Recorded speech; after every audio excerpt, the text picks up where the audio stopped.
بسم اللہ الرحمن الرحیم۔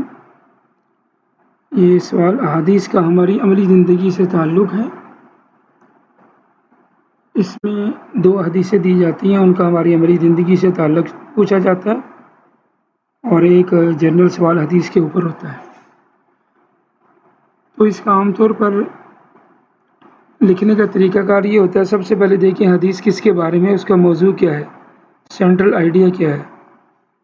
جو بھی اس کا سینٹرل آئیڈیا ہو یا مین تھیم ہو، اسی کے بارے میں آپ نے لکھ دینا ہے کہ اس کو ہم اپنی زندگی میں کیسے امپلیمنٹ کر سکتے ہیں پریکٹیکل لائف میں۔ مثلا یہاں پہ دین کی بھلائی کی سمجھ، یہ اللہ کی بہت بڑی نعمت ہے۔ جس کو بھی دین کی سمجھ میں آ جائے، اللہ رسول کے احکامات کی سمجھ میں آ جائے، تو یہ اس کے ساتھ اللہ تعالیٰ کی بہت بڑی بھلائی ہے۔ دوسری حدیث میں ہے حسن اخلاق کے بارے میں، اچھے اخلاق کے بارے میں سب سے زیادہ بدلی چیز ہوگی۔ اور جو لوگ بے حیائی کرتے ہیں، بری باتیں کرتے ہیں، گالی گلوچ، اللہ تعالیٰ ان کو ڈس لائک کرتے ہیں۔ تو اپنی حدیث کا مرکزی خیال رکھنا ہے، کوئی بھی حدیث ہو آپ دیکھیں کہ یہ حدیث کس کے بارے میں ہے، اس کا سینٹرل آئیڈیا کیا ہے، اسی کو آپ نے بتا دیں کہ ہم نے اپنی عملی زندگی میں اس کو اڈاپٹ کرنا ہے۔ حدیث نمبر 3 میں کہ دوسروں کی مشکلات کو دور کرنا، مسلمان کی پردہ پوشی کرنا، اللہ تعالیٰ ہماری مشکلات کو دور کرنے کی قیامت کے دن، ہماری قیامت کے دن پردہ پوشی کریں گے۔ یہ عملی زندگی سے اس کا تعلق ہو گیا۔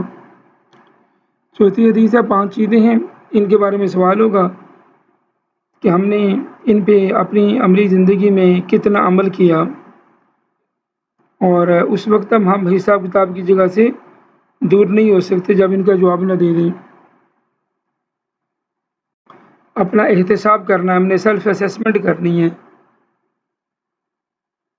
یہ 5 ہلاک کرنے والی چیزیں ہم اپنی عملی زندگی میں ان سے دور رہیں، ان کو ادا نہ کریں، جو کرتے ہیں ان کے قریب مت جائیں، اور اپنی زندگی کو ان سے پاک رکھیں۔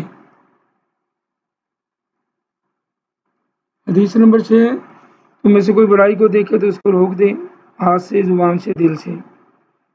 تو حدیث کے بات کا جو عملی زندگی سے تعلق یہ ہے، ایز اے ہیومن بینگ، کہ جو ہمارے پاس اتھارٹی ہے، ہم اس کی لمیٹیشن میں رہتے ہوئے اگر کوئی برا کام دیکھیں، برائی دیکھیں، گناہ دیکھیں، تو اپنے ہاتھ سے روکیں۔ نہیں روک سکتے زبان سے روک دیں، نہیں روک سکتے دل سے برا مانیں، اور یہ ایمان کی آخری حالت ہے۔ ہمیں ہر حالت میں برائی کو دور کرنا ہے، چاہے کوئی بھی کنڈیشن کیوں نہ ہو۔ 2 نعمتیں ایسی ہیں جن کی لوگ قدر نہیں کرتے۔ اس حدیث میں بتایا گیا کہ صحت اور فارغ ہونا، وقت کا ہونا، ان لوگوں کی، ان 2 چیزوں کی ہم قدر نہیں کرتے۔ ہمیں ان کا پتہ اس وقت چلتا ہے جب یہ ہمارے پاس نہیں ہوتی۔ تو ہمیں چاہیے کہ ہم ان کا بھرپور فائدہ اٹھائیں، صحت کا خیال رکھیں اور اپنے وقت کا اچھا استعمال کریں۔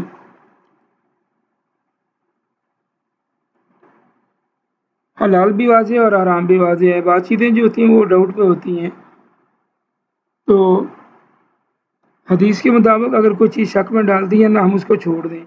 اگر ہم اس کو اڈاپٹ کریں گے تو آہستہ آہستہ ہم ممنوع اور حرام چیزوں کی طرف چلے جائیں گے۔ یہاں پہ مرد اور عورتوں کو ایک دوسرے کی مشابہت کرنے سے منع کیا گیا ہے۔ اسلام میں یہ گناہ کبیرہ ہے، مرد مرد رہیں، عورت عورتیں رہیں، کسی بھی چیز میں ایک دوسرے کی مشابہت اختیار نہ کریں۔ والدین کا خیال کریں، کسی کے والدین کو برا نہیں کہنا، وہ جوابی طور پر ہمارے والدین کو برا کہیں گے تو اس کا سارا گناہ ہمارے اوپر ہوگا، تو ہم اپنا بھی خیال کریں، دوسروں کا بھی کریں۔ حدیث نمبر 11 میں بتایا کہ مظلوم کی بددعا سے بچیں، یہ ڈائریکٹ اللہ کے پاس جاتی ہے، اس کے دوران کوئی پردہ نہیں ہوتا، کوئی رکاوٹ نہیں ہوتی، تو اس لیے اس سے بچنا چاہیے۔ اللہ کے نبی نے فرمایا قرآن پاک کا اپنا مقام ہے، حدیث کا اپنا مقام ہے۔ کوئی ایسی بات نہ کریں کہ ہم نے قرآن پاک پر عمل کرنا ہے، حدیث پہ نہیں کرنا۔ اللہ کے نبی نے فرمایا حدیث پر عمل کرنا بھی ایسا ہی ہے، جو چیز اللہ کے نبی نے حرام قرار دی وہ اللہ کے ہاں بھی حرام ہے۔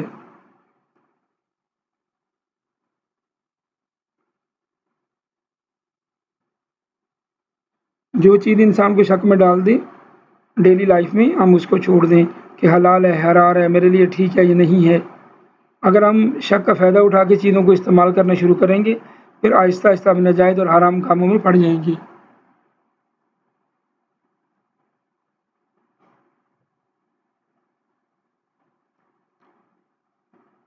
حضور پاک صلی اللہ علیہ وسلم سے محبت ہماری اس میں سب سے زیادہ ہونی چاہیے۔ اللہ تعالیٰ کا ارشاد ہے قرآن پاک میں بار بار، اللہ اور اس کے رسول کی اطاعت کرو، اطیع اللہ و اطیع الرسول، اور فرماتے ہیں کہ جو رسول کی اطاعت کرتا ہے وہ اللہ کی اطاعت کرتا ہے۔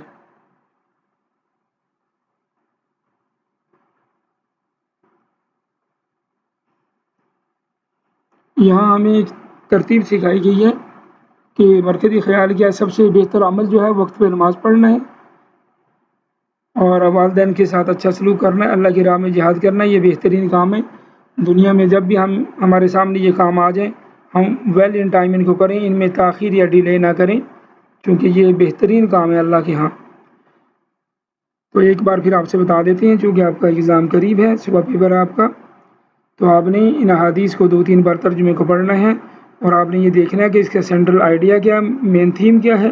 جو بھی مین تھیم ہے اس کو اپنے الفاظ میں بیان کر دیں، اس تھیم کو، وہی اس کی عملی زندگی ہوگی۔